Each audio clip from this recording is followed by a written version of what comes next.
যাদের ঘরে কন্যা সন্তান আছে তারা ভুলেও তিনটি কাজ করবেন না। যদি করেন তাহলে কন্যা সন্তান পাওয়ার পরে যে রহমত বরকত পাওয়ার কথা ছিল তা থেকে আপনি বঞ্চিত হবেন, এবং কন্যা সন্তান পাওয়ার কারণে নবীজি যে সুসংবাদগুলো আপনাকে দিয়েছেন, জান্নাতি বলে ঘোষণা করেছেন, এটা থেকেও আপনি মাহরুম হবেন।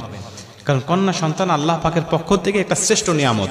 এই নিয়ামতের সৎ ব্যবহার কিন্তু আপনাকে করতে হবে, এই নিয়ামতের পরিচর্যা কিন্তু আপনাকে করতে হবে, এই নিয়ামতের হকগুলো আপনাকে আদায় করতে হবে। আল্লাহ পাক যখন কোনো ব্যক্তির উপরে খুশি হয় তখন তাকে একটা কন্যা সন্তান দান করে। এটা মুসা আলাইহিস সালামকে আল্লাহ স্বয়ং নিজে বলেছিলেন, মুসা, আমি যখন কোনো বান্দার উপরে সন্তুষ্ট হই, কোনো দম্পতির উপরে সন্তুষ্ট হই, তখন আমি আল্লাহ পাক ওই দম্পতিকে একটা কন্যা সন্তান দান করে দিই। অতএব আমরা ভেবে নিতে পারি যে যাদের কন্যা সন্তান আছে, আমার আল্লাহ তাদের উপরে হয়তোবা কোনো এক সময় খুশি ছিল, সন্তুষ্ট হয়েছিল, যার কারণে তাকে একটা কন্যা সন্তান দান করেছে। অতএব এই কন্যা সন্তানের সঠিক পরিচর্যা করতে হবে, সঠিক ব্যবহার করতে হবে, এই কন্যা সন্তানের হকগুলো সঠিকভাবে আদায় করতে হবে। তাহলেই নবীজির ভাষা অনুযায়ী আপনি নবীজির সাথে জান্নাতে থাকতে পারবেন। এক নম্বরে, এই কন্যা সন্তানকে আপনি ছোট্টবেলা থেকে আদব শিক্ষা দিতে হবে। এই সন্তানকে কখনো কোনো কন্যা সন্তানকে পরপুরুষের কোলে দিবেন না, পরপুরুষের কোলে দিবেন না। হ্যাঁ, একেবারে নবজাতক কন্যার কথা ভিন্ন, কেবল জন্মগ্রহণ করেছে, খুশিতে আনন্দে অনেক আত্মীয়রা আছে, তারা কোলে নিতে চায়, হ্যাঁ তারা নিক, সমস্যা নেই। কিন্তু এই কন্যা সন্তানের বয়স যখন 3 বছর, 4 বছর, 5 বছর হয়ে যাবে, তখন এই কন্যা সন্তান যখন বোঝা শিখে যাবে, বুদ্ধি হয়ে যাবে, তখন আপনি কোনো পরপুরুষের কোলে দিবেন না। কারণ এখন তো মানুষের চরিত্র ভালো নয়, মানুষের চরিত্র, কিছু কিছু মানুষের চরিত্র পশুর থেকেও নিকৃষ্ট হয়ে গেছে। আল্লাহ বলে, উলাইকা কাল আনআম বাল হুম আদল, তারা হলো চতুষ্পদ জন্তু, বরং তার থেকেও নিকৃষ্ট। এটা হলো তাদের চরিত্র। এখন বলতে পারেন, হুজুর সে তো ভালো, কোনো সমস্যা নাই, সে ভালো হোক, কিন্তু সে তো পুরুষ। আপনি ওই মহিলাকে, আপনার মেয়েটাকে তার কোলে দেওয়ার কারণে আপনার মেয়ে লাজুকতা ভুলে যাবে, লজ্জা ভুলে যাবে, সে শরমহীন হয়ে যাবে। এরকম ভাবে আস্তে আস্তে চলতে থাকলে লজ্জা শরম সে শিখবে না। অতএব ছোট্টবেলা থেকে তাকে লজ্জা শিক্ষা দিতে হবে, শরম শিক্ষা দিতে হবে। কারণ আল হায়াউ শু'বাতুম মিনাল ঈমান, নবীজি বলে লজ্জা শরম হলো ঈমানের অঙ্গ। অতএব আপনি তাকে লজ্জাশীল করে গড়ে তুলবেন, কোনো পরপুরুষের কোলে তাকে দিবেন না। 2 নম্বরে, এই কন্যা সন্তানকে আপনি একা একা কখনো ছাড়বেন না। সে স্কুলে যাওয়ার সময় আপনি নিয়ে যাবেন, মক্তবে যাওয়ার সময় আপনি নিয়ে যাবেন, মাদ্রাসায় যাওয়ার সময় আপনি তাকে পৌঁছে দিবেন, এবং আবার মেয়েটাকে নিয়ে আসবেন।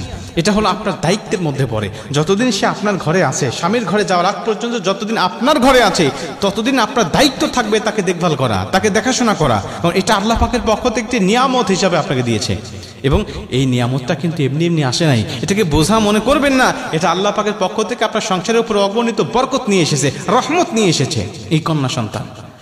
অতএব তাকে দেখভাল করতে হবে। 3 নম্বরে, এই কন্যা সন্তানকে ছেলের উপরে বা ছেলের নিচে প্রাধান্য দেওয়া যাবে না।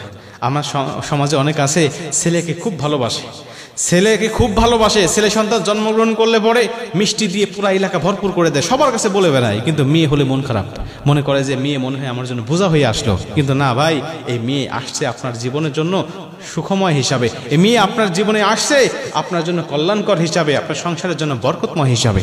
অতএব তাকে নিয়ে অবহেলা করেন না। অনেক ভাই আছেন যারা সংসারে যখন কোনো বড় মাছ রান্না হয়, মাছের মাথাটা দেয় সন্তানের পাতে, ছেলের পাতে, আর মেয়েকে দেয় ছোট্ট ছোট্ট চাকাগুলো। মনে রাখবেন ভাই, এই সন্তানকে আপনি বৈষম্য শিক্ষা দিচ্ছেন। এখন এই সন্তান, মেয়ে সন্তান তো এমন, বাবার বাড়িতে অবহেলিত হয়, আবার শ্বশুর বাড়িতে যাওয়ার পরে অবহেলিত হয়। আপনি মা, আপনি বাবা, আপনি যদি আপনার মেয়েটাকে না ভালোবাসেন, ওই পরের মা বাবা কেমনি ভালোবাসবে বলেন? অতএব ছোট্টবেলা থেকে এই কন্যা সন্তানকে ভালোবাসবেন, আদর দিবেন, স্নেহ দিবেন।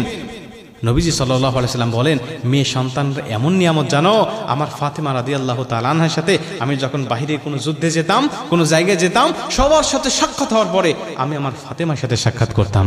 আবার যখন চলে আসতাম, সবার সাথে সাক্ষাৎ করার আগে আমি আমার ফাতেমার সাথে সাক্ষাৎ করতাম।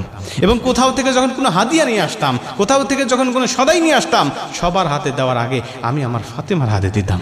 অতএব নবীজি শিক্ষা দিয়েছেন কন্যা সন্তানের সাথে কিভাবে ব্যবহার করতে হয়। জাহিলিয়াতের যুগে জীবন্ত কন্যাকে যখন দাফন করা হতো, নবীজি তখন এই কন্যা সন্তানদের মর্যাদা দিয়েছে। অতএব আমি উম্মত হিসাবে অবশ্যই আমার কন্যা সন্তানকে আমি মর্যাদা দিব, কন্যা সন্তানকে আমি ভালোবাসবো। আমার আল্লাহ আমার জীবনটাকে আরো সুখময়, শান্তিময় করে দেবে।